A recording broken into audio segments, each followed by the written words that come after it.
Beberapa waktu lalu, publik tanah air dikejutkan dengan adanya seorang penumpang gelap yang berhasil menyusup ke ruang roda pesawat. Pria bernama lengkap Mario Stephen Ambarita ini nekat mengikuti penerbangan dari Pekanbaru ke Jakarta. Hal tersebut tentunya sangat tak diduga oleh pihak maskapai dan juga pihak bandara. Walaupun aksi ini bukan yang pertama dilakukan di Indonesia, namun tetap saja cukup menampar sistem keamanan bandara.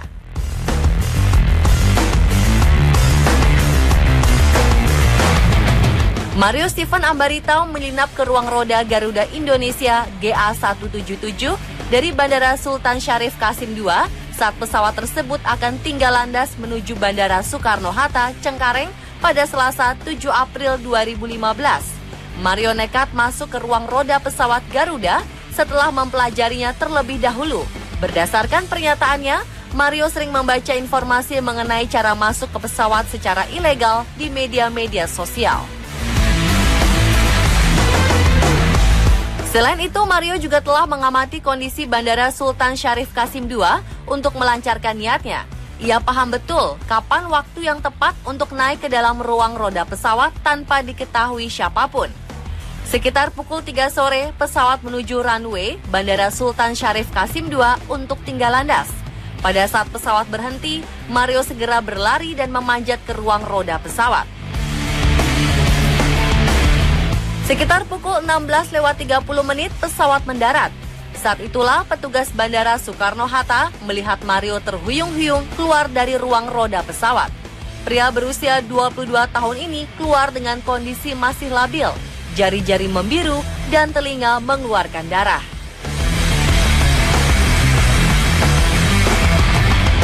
Selamatnya Mario adalah sebuah keberuntungan. Ia bisa segera pulih karena langsung dilarikan ke rumah sakit dan dirawat di ruang hiperbarik, yaitu ruang bertekanan untuk meningkatkan jumlah oksigen dalam darah. Sebenarnya apa yang terjadi pada Mario saat ia meringkuk di rongga roda pesawat? Apakah yang terjadi pada tubuh manusia saat berada di sana?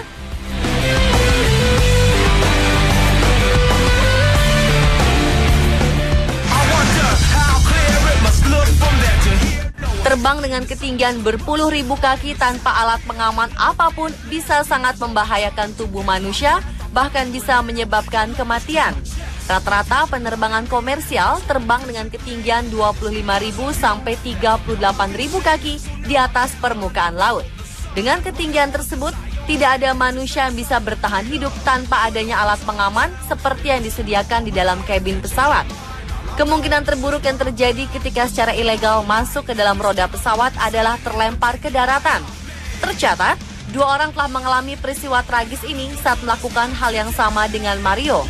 Mereka adalah remaja 14 tahun bernama Keith Sasford yang menumpang roda pesawat Japan Airlines pada Februari 1970 silam dan juga Jose Matada yang menyusup di roda pesawat British Airways pada April 2013. Keduanya tewas dengan tragis. Jika penyusup lepas dari ancaman terhempas ke daratan, maka yang akan ia alami adalah tersiksa, yang bisa saja berujung kematian. Menumpang secara ilegal di rongga roda pesawat atau stowaway membuat seseorang mengalami hipoxia dan hipotermia.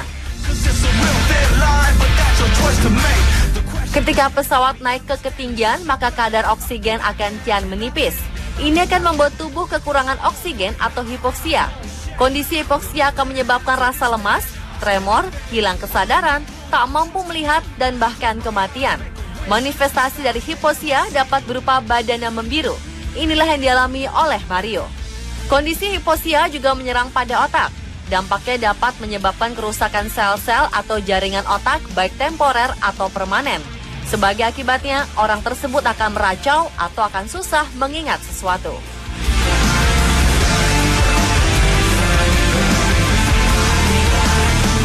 Selain oksigen yang makin tipis, berada di ketinggian juga membuat tekanan udara akan semakin rendah. Dampak parah yang dialami tubuh dari tekanan rendah adalah sel-sel tubuh akan menggelembung. Kondisi ini akan terjadi ketika akumulasi nitrogen yang terlarut membentuk gelembung udara yang menyumbat aliran darah serta sistem saraf. Kondisi ini umumnya terjadi pada penyelam. Penyakit dekompresi bisa menimbulkan gejala yang mirip sekali dengan stroke, seperti mati rasa, kelumpuhan, bahkan kehilangan kesadaran yang bisa menyebabkan meninggal dunia. Pada dasarnya tekanan udara di permukaan laut adalah 76 cm Hg atau 1 atm. Setiap ketinggian bertambah 100 meter, maka tekanan udara akan berkurang 1 cm Hg. Bayangkan, apabila kita berada pada ketinggian ribuan meter di atas permukaan air laut tanpa fasilitas dan pengaman apapun. Rongga-rongga tubuh tidak akan kuat menahan gas yang ada di dalam tubuh dan pembuluh darah akan pecah. Maka dari itu, darah akan keluar dari hidung atau telinga.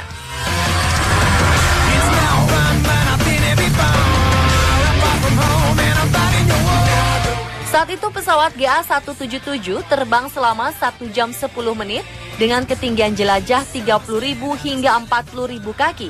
Pada ketinggian itu, suhu diperkirakan berkisar antara minus 45 hingga minus 65 derajat Celcius. Dalam kondisi suhu yang sangat rendah, tubuh bisa mengalami hipotermia hingga bisa mati membeku. Menurut penelitian, setiap kenaikan 1000 feet atau 300,8 meter, maka suhu udara berkurang 1,98 derajat Celcius. Hal ini berlaku hingga ketinggian 10.000 meter di atas permukaan laut. Di atas ketinggian ini terdapat stratosfer, di mana suhu di sana tidak akan bertambah dingin lagi. Panas dari mesin pesawat dan gesekan dengan udara kemungkinan bisa memberikan kehangatan. Namun tentu saja itu tak cukup untuk mengatasi hipotermia. Meski Mario selamat dari peristiwa yang nyaris menghilangkan nyawanya. Namun apapun alasannya, langkah Mario tidak bisa dibenarkan. Karena tindakannya tersebut, Mario dijerat pasal 421 dan pasal 435 Undang-Undang Penerbangan. Pemuda asal Rokan Hilir, Riau tersebut diancam hukuman 1 tahun penjara dengan denda maksimal 100 juta rupiah.